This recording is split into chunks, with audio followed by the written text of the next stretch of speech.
na-realize ko na lahat tayo nasa trial and error phase. Hindi natin alam kung tama ba yung ginagawa natin o kung meron ba tayong mapapala sa mga desisyong nagawa natin. Yung realization na lahat tayo merong pinagdaraanan, na lahat tayo first time dito sa mga bagay na to, doon natin marirealize na lahat tayo pantay-pantay. Kaya mahirap rin na i-compare yung sarili natin sa iba kasi mali mo yung chapter 1 mo, chapter 10 na pala niya. Marami tayong hindi alam sa ibang tao at marami rin silang hindi alam tungkol sa atin. Kaya kung darating yung pagkakataon na bako-compare natin yung sarili natin sa kanila, yun yung kailangan natin iwasan. Mahirap pero kailangan eh. Kaya nga lagi nila sinasabi, compare mo yung sarili mo sa dating ikaw.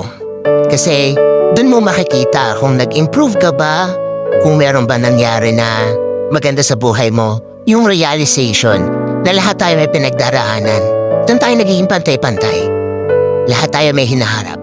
Kaya huwag mo i-pressure yung sarili mo sa nangyari sa ibang tao. Kasi may sarili kang labang pinagdaraanan. May sarili kang path na tinatahak.